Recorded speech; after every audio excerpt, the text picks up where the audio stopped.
할렐루야. 네.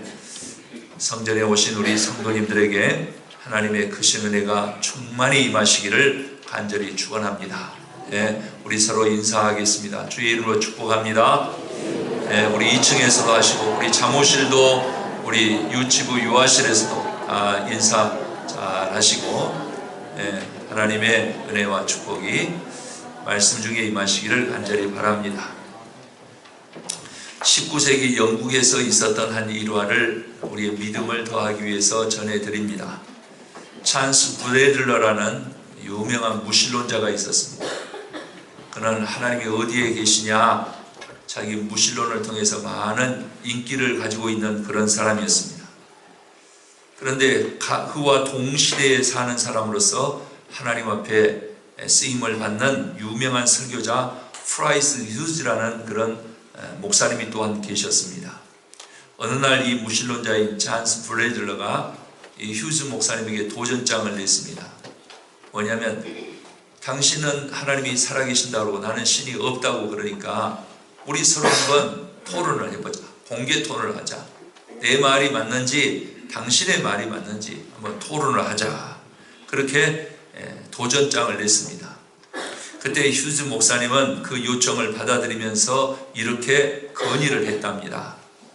나에게 한 가지 조건이 있습니다. 그때 그게 뭡니까? 다른 것이 아니고 공개 토론을 하는 그날 우리가 만나기로는 그 광장에 당신의 무신론 철학으로 감동을 받고 변화된 사람이 있다고 한다면 그 사람 100사람을 데리고 오십시오. 나는 내가 믿고 설교하는 예수 그리스도를 통해서 변화된 사람 100사람을 데리고 오겠소. 이 조건으로 공개토론을 허락하겠소. 그랬단 말이에요. 그 무신론자가 과연 100명을 데리고 왔을까요?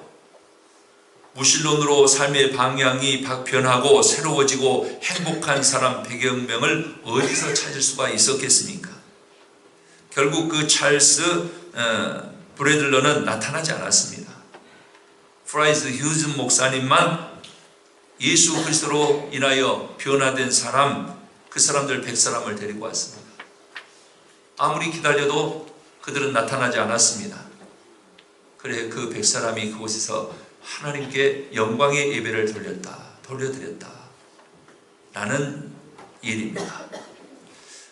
이번에 우리가 40일 특별 새벽 기도를 하면서 하나님께서 우리 요한복음을 한번 살펴보는 것이 어떻겠느냐, 그런 마음을 주신 것 같아요.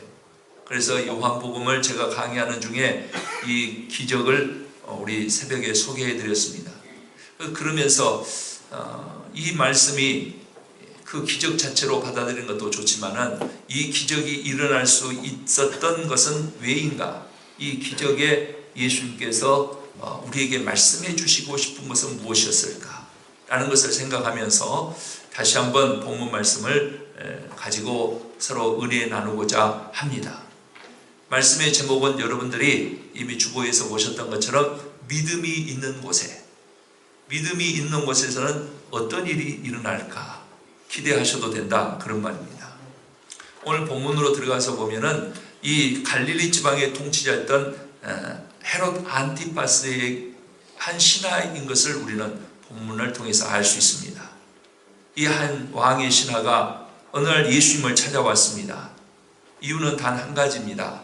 지금 거의 죽게 된, 자기가 볼 때 소망이 없는 그런 자기 아들을 살리기 위해서 예수님에게 와서 간청하는 그런 내용입니다. 우리가 볼 때 이 왕의 신하는 아마 소문을 들었을 겁니다. 예수님이 가나에서 물로 포도주를 만들었다더라. 38년 된 병자가 베데스다 목가에서 있었는데 그를 고치셨다더라. 저 사마리아 땅에서는 부끄러운 여자가 그의 부끄러움을 다 깨트려버리고 메시아를 만났다고 외쳤다더라. 그런 소문을 아마 들었을 거다, 그런 말이에요. 오늘 본문에 보면은 불가능한 일을 하게 되는 것을 우리가 이 신하에게서 볼 수 있는데, 그것은 뭐냐? 이 왕의 신하, 그는 높은 지위의 사람이었다는 거죠. 이 신하란 말을 헬라어로 보니까 바실리코스 이렇게 말하는데, 이 말은 작은 왕이라는 뜻도 가지고 있습니다. 그러니까 큰 원세가 있다 그런 말이죠. 보통 사람이 아니다 그런 말입니다. 신분이 높았습니다. 요즘은 평등화 사회이기 때문에 뭐 높고 낮음이 없죠. 그러나 그 당시 2000년 전으로 돌아가 보면은 신분의 차이가 엄청난 거 아닙니까? 그 갭이 이루 말할 수가 없단 말이에요. 저는 그런 생각을 해봤어요. 이 신분의 차이로 인해서 신분이나 명성을 앞세워서 예수님에게 와라 라고 명령할 수 있습니다. 그렇지 않겠습니까? 할 수 있는 문제예요. 요즘 사람들도 뭘 조금만 가지면 좀 거들먹거리고 싶은 거 아닙니까? 거들먹거리면서 예수님 앞에 말할 수도 있다 그런 말입니다. 그러나 그는 자기의 자리나 위치를 생각하지 않고 청년 목수 예수를 찾아왔단 말이에요. 예수를 찾아왔다는 것을 우리들이 주목해 볼 수가 있습니다. 그것은 결코 쉬운 일이 아니었을 것입니다. 두 번째로 그에게서 본문에서 볼 수 있는 건 뭐냐면 거리가 멀었다, 멀리서 왔다는 거예요. 이 가버나움에서 가나까지 지금 이 증량을 보면은 38km 정도 된다는 거예요. 우리로 보면 한 80리가 좀 넘습니다. 그런데 그가 그 거리를 달려왔다. 요즘은 교통이 좋으니까 그거 별 문제가 아닐지 모르지만 그 당시에 예수님을 만나기 위해서 80리를 멀다 하지 않고 찾아온 그 정성을 우리가 한번 보아야 된다 그런 말입니다. 저는 여기에 우리의 교훈이 왜 예수님께서 이런 표적을 행하셨을까? 저는 여기서 첫 번째 교훈을 하나 얻고 싶었어요. 그게 뭐냐? 우리는 걸핏하면 거리를 많이 탓하죠. 그러죠? 교통이 불편하다고 핑계할 때가 종종 있습니다. 요즘 사람들을 보면은 교회에 관한 한 왜 그렇게 인색한지 모르겠어요. 길 하나 건너는 것도 요즘 사람들에게는 장애가 되더라. 여기에 무슨 힘이 있겠는가? 저는 그런 생각을 해봅니다. 우리가 취미생활을 우리가 어디 맛있는 것이 있다고 그런다면은 좋은 물건을 싸게 판다고 그러면은 사람들이 어떻습니까? 거리에 불문하고 요즘 사람들은 달려갑니다. 그러나 교회는 멀다고 인색해지는 것이 현대 그리스도인들의 마음속에 있다. 이건 큰 불행이다라는 생각을 해봅니다. 사도행전 8장에 보면은 에디오피아 내시가 예배를 하러 예루살렘까지 왔다가 돌아갔다라는 기사를 우리가 볼 수 있습니다. 국제 간에 협정을 맺으러 온 것도 아니고 국제 회의가 있어서 온 것도 아닙니다. 이 에디오피아 내시는 하나님의 말씀이 궁금하거든요. 그리고 그 하나님의 말씀을 듣고 싶었거든요. 그 예배의 자리에 참석해 보고 싶었거든요. 이방 나라에서 그 예배를 드리는 것을 그 마음속에 사모했거든요. 그래서 에디오피아라는 곳에서 예루살렘까지 와서 예배를 드린단 말이에요. 우리는 이것을 한번 기억할 필요가 있습니다. 세 번째 우리가 신화에서 볼 수 있었던 건 뭐냐? 다급할 때 예수님을 찾았던 것을 볼 수 있습니다. 47절에 내 아들의 병을 고쳐주소서. 그가 거의 죽게 되었습니다. 아마 이제는 소망이 없다는 것 같아요. 이제는 거의 몇 박이 거의 뛰지 않을 정도 죽음 직전에 있다 그런 말이에요. 죽음의 문제는 누구나의 문제입니다. 그야말로 남녀노소 가리지 않습니다. 저는 목회를 하면서 말해요. 많은 죽음을 봤습니다. 어떤 사람들은 호상이라고 하는 죽음도 봤지만 어떤 때에는 제가 볼 때에 정말 안타까운 가슴 아픈 죽음도 많이 봤습니다. 시퍼런 젊은 죽음도 봤고요. 안타까운 죽음도 많이 봤습니다. 그래서 인생은 생로병사라고 말도 합니다. 신하의 아들도 그 중에 하나입니다. 인생은 모두 다 병들고 고통하다가 죽음 앞에 덜컥 서게 된다라는 말입니다. 그런데 여기서 중요한 것은 거의 죽어가고 있는 아들을 낳아둔 채에 예수님을 찾아 80일을 타박했다는 거예요. 이건 제가 볼 때는 또 하나의 어떤 의미가 있습니다. 이 사랑하는 아들이 지금 죽어가고 있는 이 절박한 상황, 약을 구하러 온 거 아닙니다. 용한 의사를 만나러 온 것도 아닙니다. 또 한편으로 생각해 보면 이제 끝났구나. 그냥 절망하고 말 그런 상황이기도 합니다. 그러나 신하는 예수님을 찾아왔습니다. 제가 여기에서 생각이 나는 것이 있었어요. 그게 뭐냐면 이 절대절명의 순간에 예수님을 찾을 수 있는 사람, 예수님에게 도움을 받을 수 있는 사람이 진정 행복한 사람입니다. 인간의 모든 방법이 다 끝나고 인간의 수단이 다 끝난 상황에서 내가 사람으로서는 어찌할 수 없는 그때에 예수님을 만날 수 있다는 사람이 행복한 사람 아니겠습니까? 평상시에는 모를 수 있어요. 내가 내 힘으로 살 수 있어요.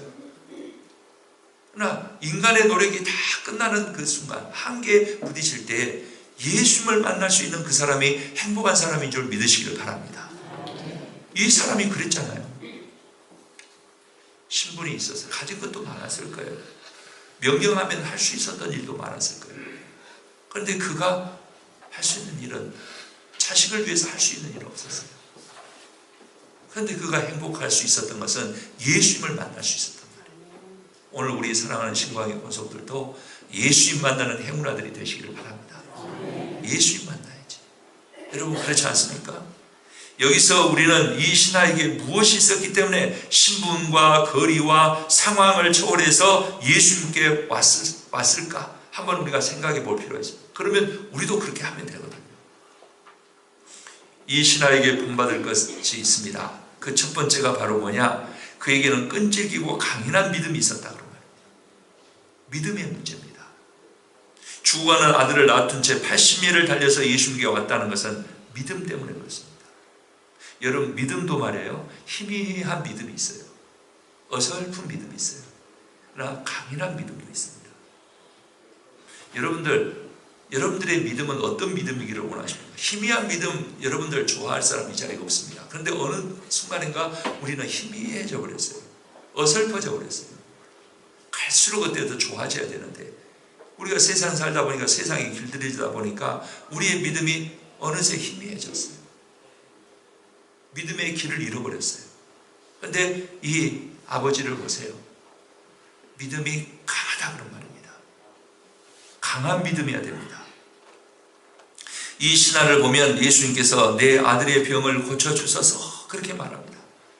오늘 제가 성경 봉독할 때도 그 감정 그대로 내 아들의 병을 좀 고쳐주십시오 예수님 그런 거예요. 그런데 예수님께서 뭐라고 말씀하십니까? 너희는 표적과 기사를 보지 못하면 도저히 믿지 아니하리라.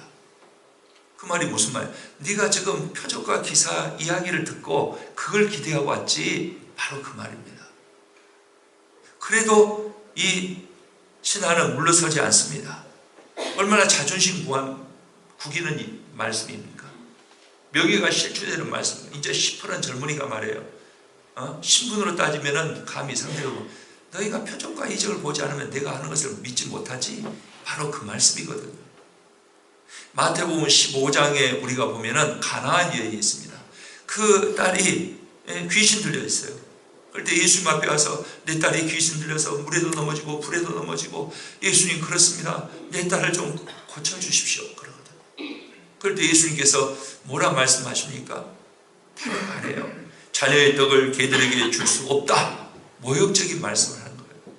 오늘 이 신하에게도 마찬가지고 예수님 왜 그랬을까? 예수님께서 그냥 쿨하게 그래 하셨으면 될 건데 아마 더 그들에게 믿음을 요구하신 것 같아요. 다시 한번 그 믿음을 강하게 하시기 위한 예수님의 어떤 의도가 있으시지 않아요? 아는 게 아니라 이 여인이 그렇게 말하지 않습니까? 주여 옳습니다. 맞습니다. 우리는 개입니다. 그러나 개도 자기 주인에서 떨어지는 부스러기를 먹고 살지 않습니까? 나에게 그 부스러기 은혜라도 좀 주십시오. 그 부스러기 은혜만 가지고도 나는 충분합니다. 예수님에게 더욱 간절히 부탁하는 것. 오늘 이 신하에게서 배울 수 있는 것도 이 가나안 여인에게서 배울 수 있는 것도 뭐예요? 바로 강한 믿음이에요. 우리 성경을 보면서 강한 믿음을 봐야 돼요. 본문의 신하, 왕의 신하, 가나안 여인 그들이 굴욕감을 느끼고 돌아가 버렸다면 그들의 아들과 그들의 딸은 고침을 받지 못했을 것입니다. 열왕기 우리가 구약 열왕기 하 5장에 보면은 그 당시에 강대국이었던 아람의 나라 이야기가 나오거든요. 그게 나아만이라는 군대 장관이 있어요. 성경에 그가 나병에 걸렸다고 그랬거든요. 성경에 말하는 그대로 백방으로 노력을 했어요. 그런데 그가 고치지 못하는 거예요. 그런데 그에게 계집종 하나가 있는 거예요. 그 계집종이 뭐라고, 우리나라에는 엘리사라는 선지자가 있는데 그 사람은 이런 병을 잘 고친답니다. 나아만의 귀가 버쩍 뜨였어요. 그래, 가보자. 그래, 엘리사에게로 그 먼 길을 걸어서 온 거예요. 와서 엘리사에게 왔는데 엘리사는 아는 체도 아니고 내다보지도 않고 그의 사환을 통해서 말합니다. 요단강에 가서 7번 씻으라 그래라. 나만 장로는 화가 났습니다. 이렇게 무시를 하다니, 내 신분이, 내가 지금 나병 걸렸다고 이렇게 나를 문전에서 박대한단 말이냐. 그가 하는 말을 들어보십시오. 우리나라에도 요단강보다 좋은 맑은 강이 얼마든지 있다. 뭔 있다고 했느냐. 그럴 때 그의 종이 말합니다. 이보다 더한 일이라면 안 하시겠습니까? 당신 지금 병이 낫고자 한다면 이보다 더한 것도 해야 되지 않겠습니까? 만일 나아만이 이 종들의 간청을 뿌리치고 홧김에 돌아가 버렸다고 한다면 그는 평생 나병 환자로 살다가 끝났을 겁니다. 그러나 그는 자존심과 우월감을 버리고 요단강에 가서 한 번 몸을 씻습니다. 2번 씻습니다. 왜 7번 씻으라고 그랬을까요? 순종이요 믿음입니다. 더 강한 믿음을 주기 위해서. 6번에도 그대로 있는 거예요. 그러니까 7번에 들어가는 거예요. 더 강한 믿음을 하나님께서 보신단 말이에요. 온전한 믿음을 주시고 그 믿음을 통해서 하나님께서 일하신다 그런 말입니다. 성경은 말합니다. 그 살이 어린아이같이 회복되고 깨끗이 되었다. 그렇게 말합니다. 아멘입니다. 예. 그 나아만은 5장 17절에서 그렇게 고백합니다. 이제부터는 종이 번제물과 다른 희생제사를 여호와 외에 다른 신에게는 드리지 아니하고 다만 여호와께만 드리겠나이다. 이 고백이 바로 7번 씻는 동안에 그의 믿음으로 자리 잡은 거예요. 그동안에는 내가 세상 것 다 추구했어요. 그러나 이제는 여호와께만 내가 제사를 드리겠나이다. 하나님만이 나의 하나님이시다. 여기서 하나의 교훈을 우리는 얻을 수가 있습니다. 그게 뭔지 아십니까? 믿음 있는 사람의 말을 들어야 된다는 거예요. 다른 사람 말 듣는 거예요. 높은 사람이니까 그 사람 말 듣고, 나이가 친하니까 그 사람 말 듣고, 내 안에 내 말이 아니에요. 믿음의 말을 우리는 잘 들을 수 있어요. 그 믿음의 말을 하는 사람이 아내가 될 수도 있고, 내 자식이 될 수도 있고, 내 부모가 될 수도 있고, 그래서 믿음의 말을 들어야 된다 그런 말입니다. 기분, 체면, 분위기, 상황 때문에 물러가거나 등을 돌리면 은혜 받기가 어렵습니다. 그러나 왕의 신하처럼 끈질기고 강인한 믿음으로 물러서지 않는다면 크고 넘치는 은혜를 받게 되더라 그런 말입니다. 우리 사랑하는 성도님들은 또한 어때야 됩니까? 믿음의 말을 해야 돼요. 언제나 믿음의 말을 해야 됩니다. 여러분, 목사 아버지 노릇하기도 힘듭니다. 목사 남편 노릇하기도 힘듭니다. 무슨 말씀 아시겠습니까? 아이고, 우리 남편은 저 목사라는 사람이 말이야, 믿음은 하나도 없고 가까이 살다 보면 다 보이잖아요. 그런데 어떻습니까? 내 남편은 정말 목사다운 목사야. 그 말 듣기가 여러분 쉬운 줄 아십니까? 여러분 그렇잖아요. 우리 아이들이 말해요. 우리 아빠는 목사라는데 이래버리면 되겠습니까? 아니에요. 저는 그래도 기쁨이 있어요. 그래도 뭐냐, 제 아이가 제 뒤를 이어서 목회를 한다는 것이 그래도 내가 그렇게 실패한 목회자는 아닌가 보다. 제 친한 친구 목사님이 있어요. 사형제가 목사예요. 그런데 그 사형제 중에 한 사람도 목사가 안 나온 거예요. 그러니까 이 내 친구 목사님이 아들이 있는데 목사 되라고 그렇게 하는데 목사 안 된다고. 그래요. 우리 만날 때마다 그 말이에요. 저는 그래서 그럽니다. 위로하고. 그런 사실이 그러니까 뭐라고, 우리가 목사 되고 싶어서 목사 된다. 하나님께서 하라면 하시는 거예요. 뭐 그렇게 애달게 그래. 하나님께서. 아무튼 우리는 믿음으로 살아야 되는 거예요.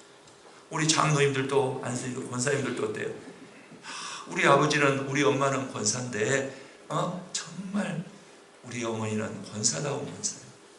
며느리가 생각할 때 우리 어머니는 교회에서 권사인데 대인 시어머니야 안 되잖아요. 네? 모진 시어머니 되면 안 되잖아요. 그렇지 않습니까? 이 말은 무슨 말이냐? 믿음이 있는 사람이 될 때 믿음의 말을 할 수 있고 그 믿음의 말을 내 가장 가까이 있는 사람들이 순종함으로 말미암아 그들에게 생명이 있는다 그 말이에요. 이런 성도님들의 삶이 되시길 바랍니다. 그렇지 않습니까? 내가 정말 열심히 믿는데 내 삶에는 아무런 어떤 표적이 없어요. 아니다 그런 말이에요. 두 번째, 그 왕의 신하에게는 순수한 믿음이 있었습니다. 49절 50절로 가서 보면은 주여 내 아이가 죽기 전에 내려오소서 그랬어요. 예수님께서 하시면 된다는 큰 믿음이 있는 거예요. 내 아이가 죽기 전에 좀 나하고 같이 우리 집으로 좀 가서 내 아들에게 정말 생명을 좀 주십시오. 예수님께서 뭐라고 말씀하십니까? 가라, 내 아들이 살아있다. 이 왕의 신하가 볼 때 자기가 온 동안에 지금 죽었을지 모르는 거예요. 아마 죽었을 거라고 생각한 것 같아요. 그런데 예수님께서 뭐라 말씀하세요? 내 아들이 지금 살아있다. 그런 두 말도 하지 않고 예수님이 하시는 말씀을 믿고 가더니 그랬단 말이에요. 참으로 순수한 믿음입니다. 예수님의 말씀을 그냥 믿었습니다. 예수님께서 뭐 특효약을 이거 먹으면 돼 특효약을 주어서 가지고 간 것도 아닙니다. 예수님께서 지금 직접 같이 가주시는 것도 아닙니다. 내 아들이 지금 살아있다. 그래요? 그럼 나 가겠습니다. 하고 지금 가는 거예요. 이런 순수한 믿음이 있어야 됩니다. 요한복음 20장 49절에 보면 부활하신 예수님께서 의심하는 도마에게 너는 나를 본고로 믿느냐? 보지 못하고 믿는 자들은 복되도다 그랬습니다. 이 말을 저는 이렇게 봅니다. 말씀은 눈으로 보고 손으로 만져보고 결과를 확인해보고 믿는 그런 합리적인 신앙으로 안 된다는 거예요. 눈으로 보지 않았어도 손으로 만져본 적이 없어도 예수님의 말씀이기 때문에 그대로 믿는 그 믿음이 복되다 그런 말입니다. 하나님의 영광을 볼 수 있다 그런 말이에요. 요즘 현대인들은 너무 이성적이에요. 다 따져봐요. 물건 하나를 사더라도 다 따져보고 사니까 아마 믿음도 따져보고 그런지 모르지만 믿음은 말이에요. 말씀이 그대로 내게 이루어질 것을 믿으면 되는 거예요. 우리는 순수함을 찾아야 돼요. 갈수록 우리는 그리스도에 들어서 순수해져야 돼요. 세상 살다 보니까 험한 것들이 다 들어오면 안 됩니다. 오래 믿다 보면 더 순수해져야 돼요. 우리 믿음이 더 정금 같아 돼야 돼요. 근데 오래 믿다 보면은 저런 세상 세파에 그리고 해서 우리의 믿음이 도리어 퇴색되고 우리의 믿음의 불순물이 다 끼어들면 안 돼요. 믿음의 그 믿음을 보시고 하나님께서 우리에게 임하시지 않습니까? 베드로도 예수님의 말씀을 믿고 갈 때에는 바다 위를 걸을 수 있었어요. 용감하고 담대했어요. 그러나 의심하기 시작하면서부터 그는 물에 빠져 들어가는 것을 우리는 압니다. 믿는다는 것은 그것은 주님께서 우리에게 주신 말씀을 그대로 믿고 살아간다는 것을 말하는 거예요. 우리에게 지금 필요한 것은 이제 세상이에요. 이 세상을 어떻게 하겠습니까? 우리는 주님의 말씀대로 순종하면 그 말씀이 나에게서 능력이 된다는 것을 믿고 살아갑니다. 이 은혜가 우리 성도님들에게 있으시길 바랍니다. 이것이 우리의 삶입니다. 그리스도의 삶입니다. 예수님 말씀 자체가 능력이며 권세이기 때문에 그렇습니다. 예수님의 말씀에는 힘이 있습니다. 예수님의 말씀에는 생명이 있습니다. 그래서 내 아들이 지금 살아있다. 그렇습니까? 살아있는 거예요. 천지를 창조하신 하나님의 말씀입니다.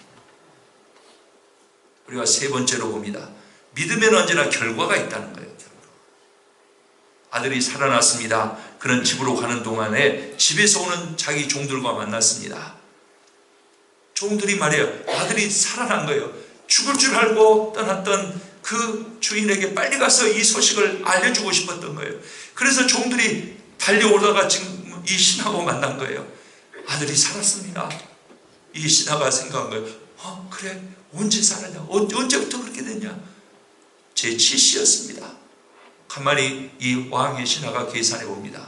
그때가 예수님께서 내 아들이 지금 살아있다 말씀하는 그 시간과 일치되더라, 그런 말씀입니다. 예수님께서 내 믿음대로 되리라. 기도하고 구하는 것은 받은 줄로 믿으라 말씀하십니다. 순수한 믿음은 응답이 있습니다. 하나님은 믿는 사람들에게 응답하시는 겁니다. 하나님을 믿는 사람에게는 응답이 있습니다. 사랑하는 성도님들, 응답이 있으시기를 바랍니다. 결론적으로 말씀드립니다. 53절 말씀에서 자기와 그 온 집안이 다 믿으니라 그랬어요. 여기에 저는 굉장한 은혜가 있다. 온 집안이 예수님을 믿게 되었습니다. 불행할 수밖에 없었던 상황에서 가장 좋은 믿음이 결국 온 집안의 내 가족들을 다 구원하더라, 그런 말입니다. 내가 진실되게 믿으면 내 자식도 내 믿음을 배웁니다. 우리가 자식에게 줄 수 있는 것이 뭡니까? 진실한 믿음 아니겠습니까? 우리는 내 가정, 내 가정의 믿음과 구원에 대해서 사명감을 가져야 됩니다. 예수님을 믿는 나로 인해서 병든 내 가족이 나아야죠. 그러지 않습니까? 내가 아프면은 아빠, 엄마 기도해 주세요. 나음을 입었어요. 내 자식이 믿음의 사람 될 줄 믿습니다. 행복한 사람이 되겠죠. 그러지 않습니까? 내 믿음을 통해서 믿는 나로 인해서 우리의 가족이 행복해지고 우리의 가정에 하나님의 결실이 주어지고 내 믿음을 통해서 내 가족이 구원을 받아야 된다, 그런 말씀입니다. 내 자녀들, 내 배우자, 내 부모가 구원을 받고 죽어가는 영혼들이 구원을 받아야죠. 믿음이란 그런 놀라운 능력이 있습니다. 그러기 위해서 먼저 내가 철저한 믿음의 소유자가 돼야 돼. 내가 예수님의 말씀대로 살면 내 가족도 예수님 말씀대로 삽니다. 내가 아름다운 믿음을 가지고 살면 내 자식들도 좋은 믿음의 사람이 될 줄 믿습니다. 이번 특별 새벽기도회가 그거 아닙니까? 우리가 세상에 길들여져 있는 이때에 다시 하나님 앞에 나와서 간절히 주님을 소원하면은 우리의 가정의 구원이, 그리고 내 자녀들이 살아나고 새 생명을 공급받는 복된 기회가 될 줄 저는 분명히 믿습니다. 7번 씻으라고 7번 씻는 거예요. 뭐 때문에? 내 믿음을 주님께서 보시고자 하기 때문에. 내가 확신과 감격을 가지고 신앙생활을 하노라면 가족들도 내 뒤를 따를 것입니다. 내가 받은 은혜를 그들도 받게 되고 믿음의 사람들에게 임하였던 하나님의 은혜가 우리의 가정에 임한단 말이에요. 그러나 내가 비틀거리고 헤매면 가족도 나를 따라 비틀거리고 헤매게 됩니다. 그러기에 먼저 부름받고 믿는 사람이 얼마나 믿음이 있느냐라는 것이 중요하고 책임이 있다. 말씀을 이제 마치고자 합니다. 이스라엘 아이들에게는 이런 이야기를 들려준다고 합니다. 그 이야기가 뭐냐? 어떤 아이가 무쇠덩어리 하나를 가지고 예쁜 동그라미를 만들고 싶어 했어요. 그런데 어떻게 할 도리가 없는 거예요. 뭉퉁한 무쇠덩어리를 가지고 어떻게 예쁜 동그라미를 만들 수가 있겠습니까? 그래, 그는 하나님 앞에 이렇게 기도했답니다. 하나님, 이 무쇠를 가지고 예쁜 동그라미를 만들 수 있도록 나를 좀 도와주세요. 그랬대요. 그랬더니 잠시 후에 도끼를 가진 사나이가 나타나서 이 도끼로 무쇠를 패기 시작했대요. 아무 소용이 없어요. 도리어 도끼 날만 무뎌지고 빠지고 그러더라고요. 얼마 있다가 톱을 가진 사람이 나타나서 톱으로 무쇠를 썰기 시작했단 말이에요. 그러나 그것이 썰어지겠습니까? 소용이 없어요. 한참 후에 작은 불꽃 하나가 나타납니다. 저 불꽃이 무엇을 하겠는가 싶었는데 이 불꽃이 점점 커지더니 놀랍게도 그 불꽃이 무쇠를 녹이기 시작해요. 그리고는 아름다운 동그라미를 만들어내더라는 겁니다. 무슨 교훈이 있습니까? 믿음은 아름다운 인생을 만들어내는 작은 불꽃이다. 그런 말입니다. 네. 믿음이 바로 불꽃이다. 그런 말입니다. 내 인생을 아름답게 비출 수 있는 그 작은 불꽃이다. 그런 말입니다. 그러기에 믿음이 있는 곳에는 하나님께서 이루실 능력이 나타나는 거예요. 여러분, 어디에 하나님의 능력이 나타나겠습니까? 믿음이 있는 곳이에요. 믿음이 있는 곳에는 하나님께서 이루실 생명이 나타나는 거예요. 믿음이 있는 곳에는 회복의 역사가 있습니다. 하나님께서 이루실 승리가 그곳에 있는 거예요. 사랑하는 성도 여러분은 인생의 아름다운 동그라미를 만들어낼 줄이 있습니다. 우리 다 하나님 앞에 세상 것 다 내가 믿었던 것 내려놓고 하나님 붙잡는 기회가 되시기 바랍니다. 이 예배를 통해서 하나님 만나는 성도님 되시. 여러분들의 마음속에 간절한 지금 소원이 있다고 한다면 이 시간 하나님 앞에 고백하십시오. 이 왕의 신하처럼 고백하십시오. 하나님, 내 아들이 지금 죽어가고 있습니다. 하나님, 나에게 이런 문제들이 있습니다. 이런 구원의 문제들이 있습니다. 하나님, 도움이 필요합니다. 믿음으로 하나님 앞에 아뢰는 우리 성도님들을 하나님께서는 기뻐 보실 줄 믿습니다. 그리고 하나님께서 여러분 안에 드러내실 놀라운 역사가 우리 성도님들 안에 일어나기를 예수 그리스도의 이름으로 간절히 축원합니다. 기도드리겠습니다.